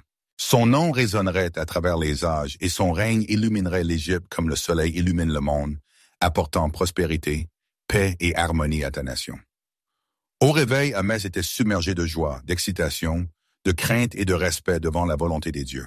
Elle sentait que son enfant à naître serait d'exceptionnel, choisi pour une grande mission, que sa famille avait été élue par les dieux pour servir l'Égypte et son peuple. Et bientôt, comme cela avait été prédit dans son rêve, une fille vit le jour qu'ils nommèrent Hatshepsut, ce qui signifie première des nobles dames. Dès sa naissance, une aura d'extraordinaire, de mystérieux et de prédestiné flottait dans l'air, comme si les dieux eux-mêmes la bénissaient pour de grandes choses. On raconte que le jour où Hatshepsut est née, le soleil brillait plus intensément que jamais, et le ciel était clair et paisible, annonçant un avenir heureux pour la princesse nouveau-née et pour toute l'Égypte. Les dieux descendirent du ciel sur la terre pour bénir l'enfant, la comblant de leurs dons et de leurs conseils. Hathor, déesse de l'amour, de la joie, de la beauté et de la féminité, tenait doucement la petite fille dans ses bras et remplit son cœur de bonté, de miséricorde, de compassion et d'amour pour toute vie. Tout Dieu de la sagesse, du savoir, de l'écriture et de la magie se pencha vers elle pour lui murmurer à l'oreille des mots de sagesse, de connaissance et d'intelligence qui l'accompagneraient toute sa vie, l'aidant à prendre les bonnes décisions et à gouverner le pays. Nephthys, déesse de la protection, de la famille et du foyer, la recouvrit doucement de son manteau, la protégeant de tout mal, malheur et calamité, la préservant de ses ennemis et lui offrant paix et tranquillité. Tous proclamèrent que Hatshepsut deviendrait un grand dirigeant d'Égypte, sage et juste, dont le nom serait rappelé et honoré à travers les siècles et dont le règne apporterait prospérité, paix et harmonie à son pays. En grandissant, son origine divine et sa destinée particulière ne faisaient aucun doute pour personne, tous voyant en elle l'élu des dieux, destiné à de grandes choses. Hatshepsut possédait une intelligence, une volonté, une détermination, une sagesse et un talent incroyables qui la distinguaient des autres, la rendant spéciale et unique. Devenue pharaon, afin de consolider son pouvoir et de souligner son lien avec les dieux, elle ordonna de graver l'histoire de sa naissance divine sur les murs des temples, afin que chacun puisse voir et connaître sa destinée particulière. Sur ces représentations savamment réalisées, la reine Ahmès recevait la bénédiction divine d'Amon-Ré lui-même, et la petite Hatshepsut était représentée entourée des dieux, qui la reconnaissaient comme leur élu et lui prédisaient un grand avenir. Cette histoire, gravée dans la pierre et immortalisée à travers les âges, devint une base solide de son règne, renforçant son droit au trône et assurant le soutien du peuple égyptien.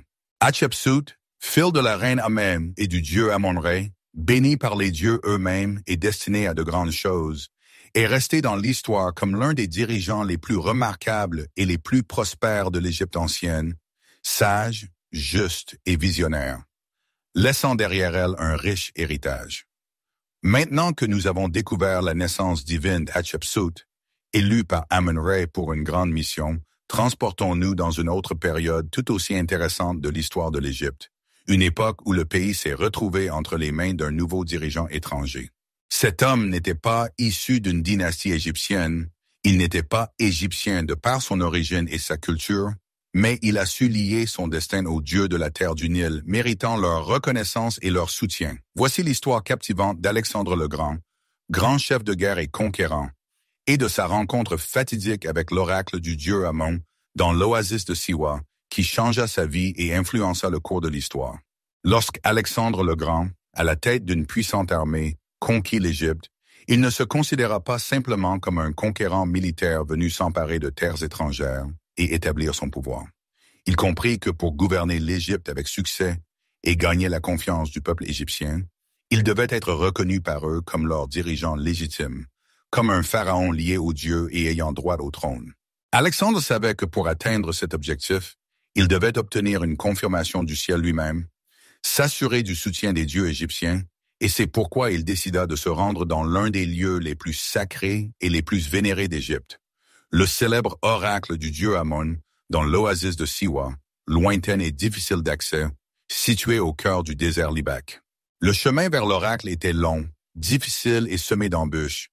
Alexandre, accompagné de sa suite, dut traverser des déserts infinis et arides où le soleil tapait sans relâche, épuisant les voyageurs, et où le vent emportait le sable, masquant le chemin et les égorant.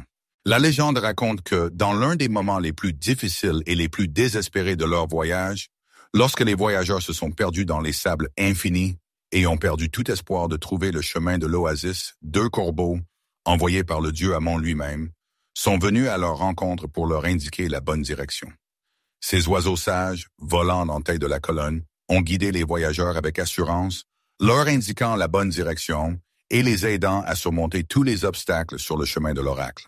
Grâce à ce signe envoyé par les dieux eux-mêmes, Alexandre et ses hommes épuisés ont pu atteindre l'oasis en toute sécurité, évitant ainsi de périr dans les sables infinis.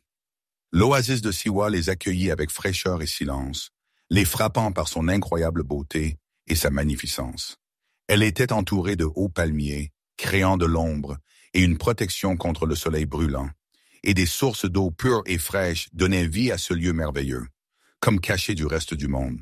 Ici, au cœur de l'oasis, se trouvait l'ancien et sacré temple d'Amon, où les prêtres entretenaient depuis des siècles un lien avec le Dieu, recevant de lui des conseils et des prédictions. Alexandre, rempli de crainte et d'espoir, entra dans le temple, rempli d'arômes d'encens, créant une atmosphère de mystère et de spiritualité, et de bougies dont les flammes dansaient dans la pénombre, éclairant les murs antiques ornés de hiéroglyphes. Il y fut accueilli par le grand prêtre du temple, gardien des connaissances sacrées et des rituels secrets, qui, dit-on, reconnut immédiatement Alexandre comme le fils d'Amon, voyant en lui une étincelle divine et une force particulière. Selon la légende, le prêtre, s'adressant à Alexandre avec respect et déférence, déclara qu'il était non seulement le fils du dieu Amon, mais aussi l'élu pour de grandes choses, destiné à changer le monde et à laisser sa marque dans l'histoire. Il lui fut prédit que son nom vivrait à travers les âges, et que ses actes le glorifieraient comme l'un des plus grands, des plus puissants et des plus sages dirigeants ayant jamais vécu sur terre, dont la gloire résonnerait dans le monde entier. Le prêtre confirma également qu'Alexandre avait pleinement le droit d'être pharaon d'Égypte, reconnu par les dieux eux-mêmes, ce qui fit de lui aux yeux des Égyptiens non pas un simple conquérant venu de terres étrangères, mais un dirigeant légitime et divin, digne de régner sur la terre des pharaons. Après cette rencontre capitale, Alexandre, rempli de confiance en sa destinée divine, prit le titre de pharaon d'Égypte et commença à se faire représenter sur des statues et des pièces de monnaie avec les cornes d'Amon, symbole de son origine divine et de son lien avec le roi des dieux. Ces cornes, qui firent partie de son image et symbolisèrent son pouvoir, montraient au monde entier qu'il n'était pas un simple homme, mais l'élu des dieux, appelé à de grandes réalisations.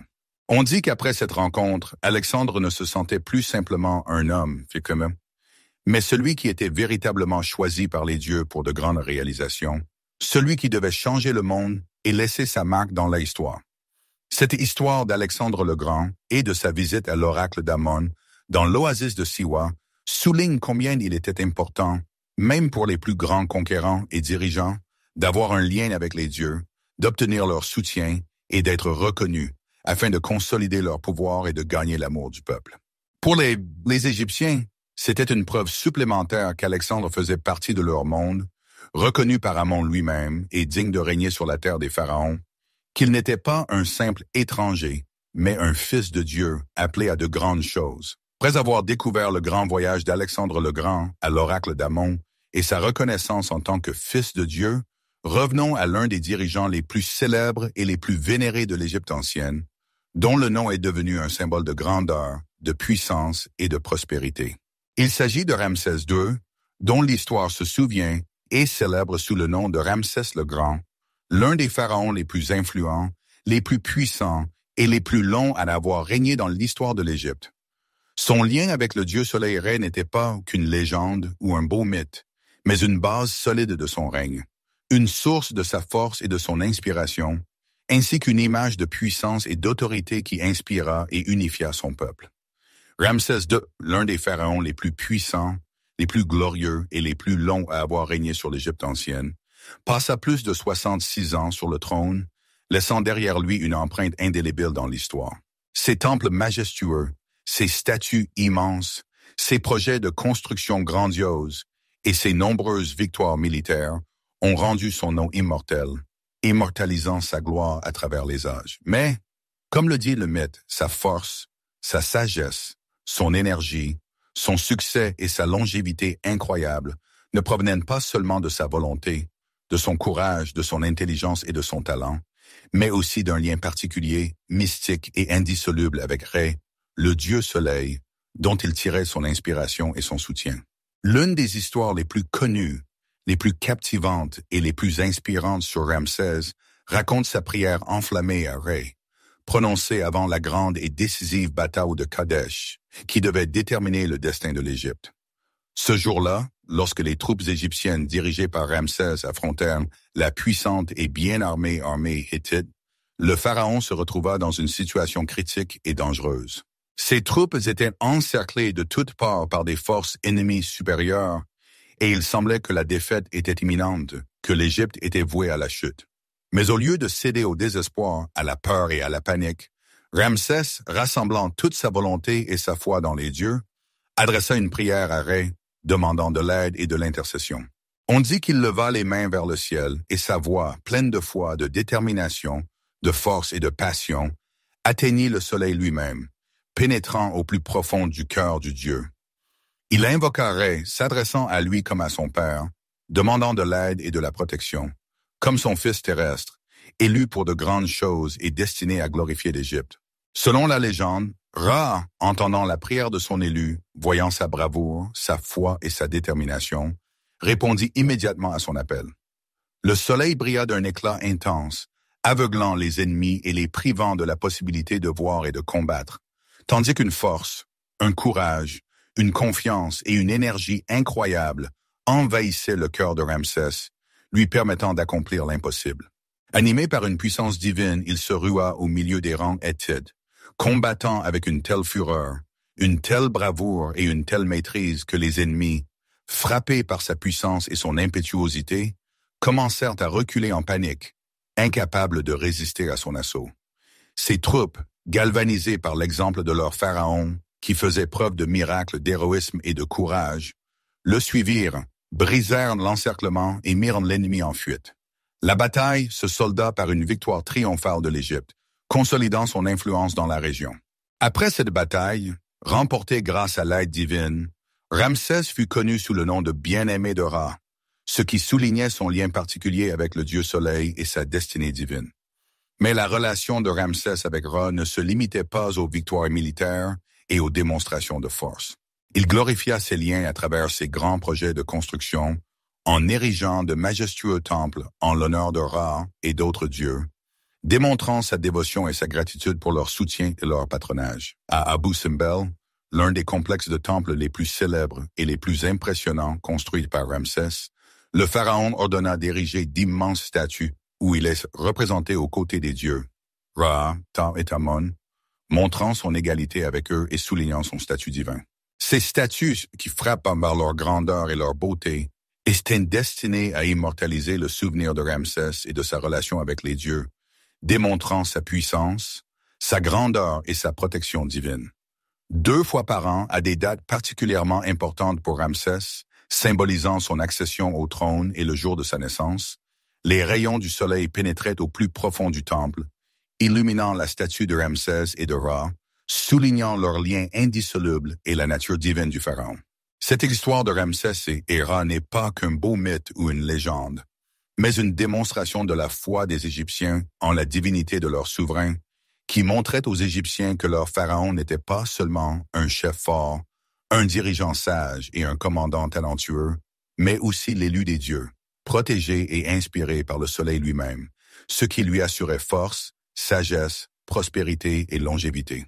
Grâce à ce lien indéfectible avec les dieux, Ramsès est devenu non seulement un dirigeant puissant, mais aussi une légende, un symbole de grandeur et de force dont le nom est resté gravé dans les siècles, tout comme la lumière de Ra, qui illumine éternellement le monde.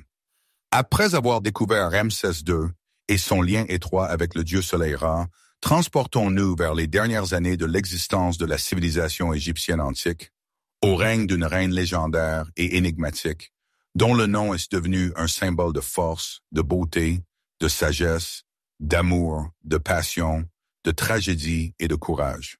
Il s'agit de l'histoire de Cléopâtre VII, dernière reine d'Égypte, qui régna sur le pays à une époque de déclin et de crise, et de son lien avec Isis, la grande déesse de la maternité, de la fertilité, de la magie, de la guérison, de la protection, de la fidélité et de la renaissance. Cette image mythique, créée avec art, a permis à Cléopâtre non seulement de gouverner l'Égypte dans une période difficile et agitée, mais aussi de devenir immortelle dans le cœur de son peuple, en gagnant son amour, son respect et sa loyauté. Cléopâtre VII, dernière reine de l'Égypte hellénistique, était connue non seulement pour son incroyable sagesse, son intelligence, son éducation, son talent, sa perspicacité politique, ses compétences diplomatiques et sa beauté éclatante, mais aussi pour sa capacité à utiliser les mythes anciens, les légendes et les symboles religieux pour renforcer son pouvoir, légitimer son règne et gagner l'amour et le soutien du peuple. Elle manipulait habilement l'opinion publique, créant autour d'elle une aura de mystère, de grandeur et de divinité. Elle a consciemment créé son image comme l'incarnation de la déesse égyptienne. Elle a choisi pour elle-même l'image d'Isis, la grande déesse de la maternité, de la magie, de la fertilité, de la fidélité, de la protection et de la renaissance, que les Égyptiens vénéraient comme la protectrice des hommes, donnant la vie et rétablissant l'ordre dans le monde. Cléopâtre s'efforçait d'incarner toutes les qualités d'Isis et de s'associer à son image divine. Cléopâtre se représentait habilement non pas simplement comme une reine d'Égypte, une dirigeante dotée de pouvoir et d'influence, mais comme une incarnation vivante d'Isis sur terre, cherchant à devenir la protectrice, la mère et la sauveuse de son peuple, apportant la paix, la prospérité et le bien-être à son pays. Selon une ancienne légende, dans sa jeunesse, alors que Cléopâtre n'était pas encore reine, mais commençait seulement son chemin vers le pouvoir, elle se rendait au temple d'Isis à Dendera, l'un des lieux les plus sacrés et les plus vénérés d'Égypte, pour recevoir la bénédiction de la déesse et s'assurer de son soutien. Elle passa toute une nuit en prière devant la statue d'Isis, demandant à la déesse de l'aider à gouverner avec sagesse, justice et miséricorde, conformément aux lois divines, afin que son règne apporte prospérité et bonheur à son peuple. On raconte que, dans un rêve, Isis apparut à Cléopâtre, entourée d'une lumière vive et d'un éclat doré, rayonnant de beauté, de force et de sagesse divine. La déesse, s'adressant à Cléopâtre avec tendresse et amour, dit « Toi, Cléopâtre, tu deviendras mon hypostase terrestre, mon incarnation sur la terre. Tout comme je protège l'ordre et l'harmonie dans l'univers, tu protégeras ton peuple contre les ennemis, les malheurs et les calamités. Que tes paroles soient douces comme le miel, apportant réconfort et espoir, et que ta volonté soit ferme comme le granit, inébranlable dans sa détermination à protéger ton pays et ton peuple. » Dès lors, Cléopâtre commença à construire son image comme une incarnation vivante d'Isis sur la terre, en reprenant ses attributs, ses symboles et ses qualités, afin de convaincre son peuple de sa nature divine et de son droit au trône.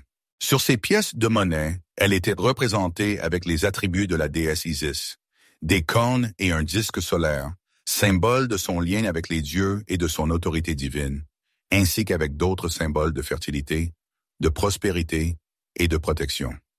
Ses discours, ses actions, ses décisions et ses actes rappelaient toujours le rôle d'Isis en tant que mère, protectrice et sauveuse de l'Égypte, démontrant son souci de son peuple et son aspiration à la paix et à la prospérité.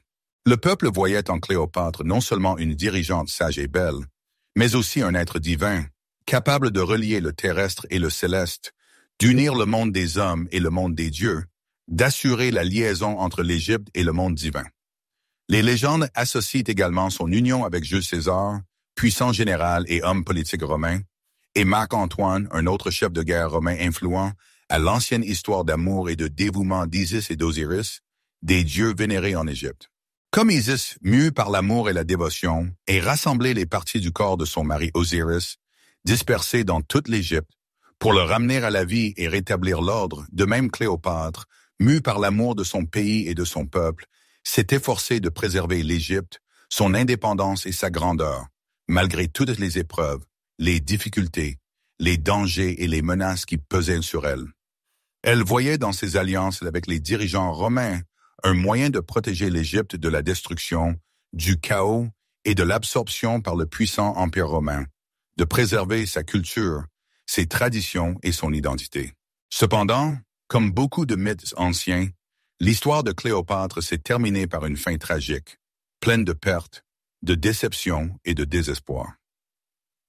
Après la défaite écrasante de la bataille navale d'Actium et la perte de son bien-aimé Marc-Antoine, trahi par ses troupes et ayant mis fin à ses jours, Cléopâtre s'est retrouvée face à une mort imminente, comprenant qu'elle l'attendait prisonnière et humiliée à Rome. Mais même dans ce moment tragique de sa vie, au seuil de la mort, elle est restée fidèle à son image d'Isis, incarnant sa sagesse, sa force et sa grandeur. La légende raconte qu'avant de mourir, pour éviter la captivité et la honte, Cléopâtre passa ses dernières heures dans le temple d'Isis, priant la déesse de protéger l'Égypte contre ses ennemis et de lui accorder une mort digne afin que son nom reste gravé dans la mémoire des générations futures. Dans sa tombe, découverte par des archéologues, ont été trouvées des statuettes d'Isis, des amulettes et d'autres objets qui, selon les anciens Égyptiens, lui assurait un passage sûr dans l'au-delà sous le patronage de la déesse, lui garantissant la vie éternelle et la béatitude dans le royaume des morts. Ainsi, Cléopâtre est restée dans l'histoire non seulement comme la dernière dirigeante d'Égypte, fin de la dynastie des Ptolémées et le symbole d'une époque révolue, mais aussi comme l'incarnation d'Isis, la déesse de l'amour, de la sagesse, de la magie, de la fidélité et de la renaissance, comme une reine qui aimait son peuple plus que sa vie et qui a tout donné pour le protéger. Sa vie, pleine d'amour, de passion, de lutte, de victoire, de défaites et de tragédies, et sa mort sont devenus un symbole de grandeur et de tragique qui continue d'inspirer les gens du monde entier, rappelant la force de l'amour, du dévouement, de la sagesse et du courage. Dans l'Égypte ancienne, les mythes n'étaient pas de simples histoires captivantes sur les dieux et les héros, racontées le soir au coin du feu pour divertir et instruire. Ils imprégnaient toute la vie des gens, influençant leur vision du monde, leur comportement, leur culture, leur art et leurs habitudes quotidiennes, devenant une partie intégrante des rituels, des temples, de l'art, de la littérature et même de la vie personnelle des Égyptiens. Les mythes expliquaient la structure du monde, les causes des phénomènes naturels, les lois de l'existence, apprenaient comment vivre en harmonie avec la nature et la société, et aidaient à maintenir le lien entre les dieux et les hommes, assurant leur protection et leur patronage. Chaque matin, avec le lever du soleil, commençait un rituel inspiré du mythe de Ra, le dieu du soleil, symbolisant la victoire de la lumière sur les ténèbres et la renaissance de la vie. On pensait que chaque soleil levant était une nouvelle victoire de Ra sur le serpent du chaos, Apophis, qui tentait d'engloutir le monde et de le plonger dans les ténèbres. Pour soutenir cette victoire quotidienne de Ra sur les forces du chaos, les prêtres des temples de toute l'Égypte accomplissaient des rites spéciaux, faisaient des sacrifices, offrant des dons aux dieux et récitaient des prières, aidant le soleil à s'élever en toute sécurité dans le ciel et à illuminer le monde de sa lumière. Même les gens ordinaires, accueillant l'aube, regardaient avec vénération le soleil levant, croyant que cette lumière était un signe que les dieux protégeaient le monde du chaos et leur offraient un nouveau jour, plein d'espoir et de possibilités. Les temples de l'Égypte ancienne étaient de véritables incarnations de mythes en pierre, reflétant les idées des Égyptiens sur la structure du monde et son lien avec les dieux. Chaque temple était construit selon des canons et des proportions spécifiques, afin de refléter l'ordre cosmique, l'harmonie et l'équilibre qui règnent dans l'univers. Par exemple, les colonnes immenses qui ornaient les salles centrales des temples figuraient souvent des roseaux, censés avoir surgi de la butte primordiale de Benben au moment de la création du monde. Elles symbolisaient ainsi la fertilité, la vie et la prospérité. Les pylônes monumentaux qui se dressaient à l'entrée des temples représentaient les montagnes entre lesquelles le soleil se levait, comme le racontaient les légendes ancestrales de Ra, le dieu solaire, soulignant son voyage éternel à travers le ciel et son lien indéfectible avec le monde des hommes.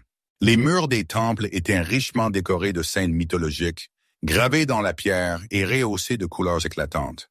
Ces représentations mettaient en scène les dieux créant le monde, protégeant les hommes contre les ennemis et les dangers, luttant contre les forces du chaos et rétablissant l'ordre, manifestant ainsi leur puissance, leur sagesse et leur bienveillance. Ces scènes n'étaient pas de simples ornements, mais racontaient à chaque visiteur le rôle primordial des dieux dans leur existence, rappelant l'origine divine du monde et la nécessité de respecter les lois divines.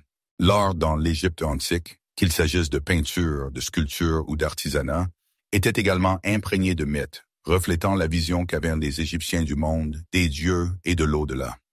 Les murs des tombes des pharaons et des hausses dignitaires étaient ornés de scènes tirées des légendes d'Osiris et d'Isis, contant leur amour, leur tragédie, leur mort et leur résurrection, symbolisant l'espoir d'une vie éternelle et d'une renaissance dans l'autre monde.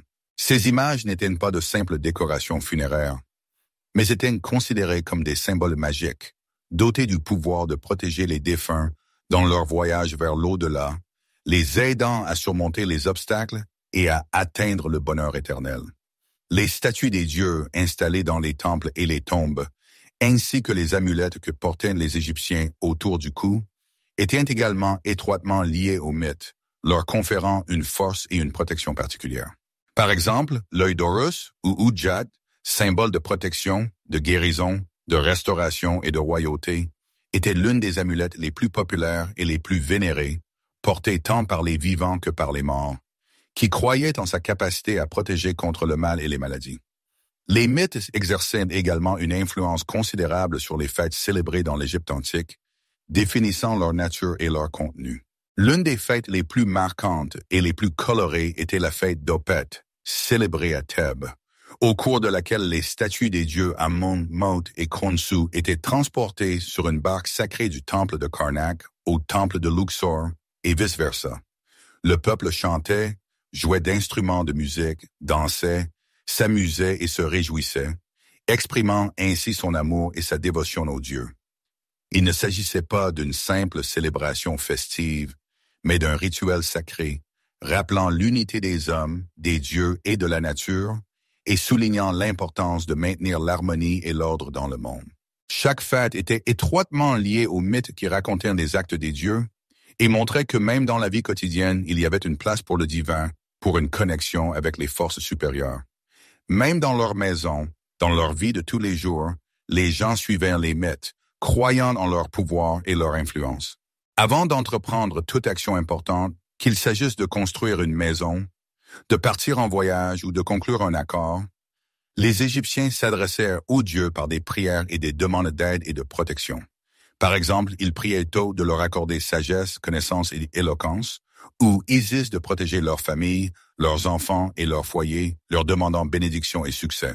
Les amulettes, les porte-bonheur, les talismans et les symboles qu'ils portaient, dont ils décoraient leur maison ou qu'ils utilisaient dans les rituels, leur rappelaient les grands exploits des dieux, leur force et leur puissance, et les protégeaient du mal, des maladies, des malheurs et des mauvais esprits. Ainsi, pour les Égyptiens, les mythes étaient bien plus que de simples contes divertissants. Ils étaient un guide pour l'action, une source d'inspiration, une protection contre le mal, un lien avec les dieux et un moyen de connaître le monde. Ils expliquaient comment le monde était organisé,